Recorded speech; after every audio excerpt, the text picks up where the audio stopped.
એક બહુ ખાસ વાત કરવાની રહી ગઈ. થોડા દિવસ પહેલાં મને કોલ આવ્યો હતો ડિજિટલ અરેસ્ટ કરવા માટે, જે અત્યારે બહુ ચાલી રહ્યું છે.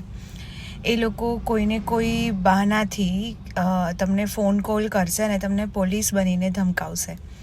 મને ફોન કોલ કર્યો તો એમને કે તમારા અકાઉન્ટમાં એવા ટ્રાન્ઝેક્શન થયા છે જે ઇલીગલ છે, જેના લીધે થઈને તમને અરેસ્ટ કરવામાં આવે છે, અમે પોલીસ વાત કરીએ છીએ. મેં પૂછ્યું, અચ્છા, મારા અકાઉન્ટમાં એવા કોઈ ટ્રાન્ઝેક્શન થયા નહોતા. આ તો ખાલી એક નોર્મલ વસ્તુ પર એમને મને અરેસ્ટ કરી. લોકોને તો બહુ બધા, તમે ખરાબ વિડીયોઝ જોવો છો, તમે આમની સાથે ચેટિંગ કરો છો, તમે આ છોકરી સાથે ચેટ કર્યું છે, એવું બધું કરીને બી ધમકાવતા હોય છે. એ લોકોની પાસે કંઈક તમારો ડેટા આવવો જોઈએ. એમની પાસે મારું નામ અને નંબર આવ્યો હતો. મને ખબર હતી કે મારા અકાઉન્ટમાં એવા કોઈ જ ટ્રાન્ઝેક્શન હતા નહીં, કારણ કે મારા બધા જ ટ્રાન્ઝેક્શન જે હોય છે એ સેલરીના ને એના હોય છે. તો મેં કીધું કે અચ્છા, અત્યારે હું ઓફિસ છું. એ લોકો કે તમે હલી જ ના શકો, હવે તમે જ્યાં છો ત્યાં જ રહો, તમે અરેસ્ટ થઈ ચૂક્યા છો. મેં કીધું ભાઈ, હું ઓફિસ છું, હું તમારી સાથે બહાર જઈને વાત કરું. તો એમને મને ના પાડી કરવાની. દિલ્હી પોલીસમાંથી ફોન હતો, crime branch, Delhi police. I don't know એ લોકો શું બોલતા હતા.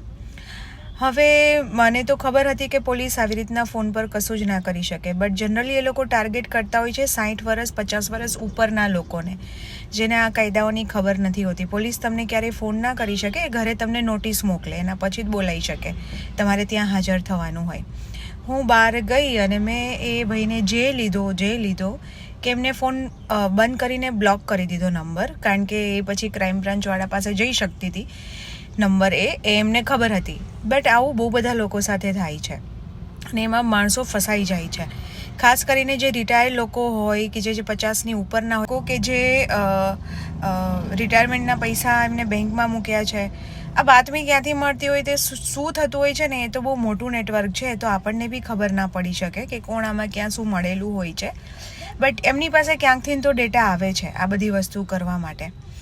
એક રિસેન્ટ કિસ્સો કહું, મારી ઓફિસમાં એક 50 વર્ષ ઉપરના એમ્પ્લોયી છે, એમણે ક્રેડિટ કાર્ડ લીધું.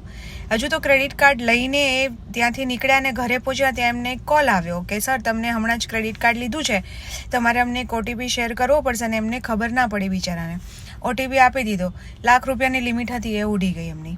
હવે લઈને ત્યાંથી હજુ નીકળ્યા જ છે, મતલબ કે જેને બી ક્રેડિટ કાર્ડ આપ્યું છે એમાંથી કોઈ મળેલું છે એમની સાથે. બાકી હજુ તો તમે ત્યાંથી લઈને નીકળ્યા છો, તમારો ડેટા એટલી વારમાં તો ક્યાં પહોંચી જાય?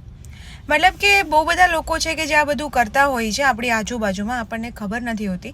બટ સેફ રહેવાનું, કોઈના ફોન કોલ્સ નહીં ઉઠાવવાના. લાગે છે કોઈક પ્રોબ્લેમ છે તો તરત જ એને બંધ કરી દેવાનો, ફોનને બ્લોક કરી દેવાનો. ક્યારેય કોઈને ઓટીપી નહીં આપવાનો. આ ધ્યાન રાખવું બહુ જ જરૂરી છે, કારણ કે એ લોકો તમને એવી રીતના ડરાવતા હોય છે કે તમે કોઈને કશું કહી બી ના શકો, અને આ વસ્તુઓ થતી હોય છે. તો આવું કંઈ પણ લાઈફમાં લાગે છે, એવા માણસને ફોન કરો, એવા માણસને પૂછો જે જાણકાર છે અને જે તમને સમજાવી શકે, અને કાં તો તમે ફોન કટ કરી દો. બેંકમાં તરત જ જાણ કરો. બટ આ બધી વસ્તુનો ભોગ ના બનો. તમારી જિંદગી આખીની કમાણી જતી રહેશે. અને લાઈફમાં કોઈ જ વસ્તુ એવી નથી કે જેનું સોલ્યુશન ના હોય. અને તમારી આજુબાજુમાં એવા સારા લોકો બી છે કે જે તમને હેલ્પ કરે આ બધી વસ્તુમાં, તો એનો યુઝ કરો.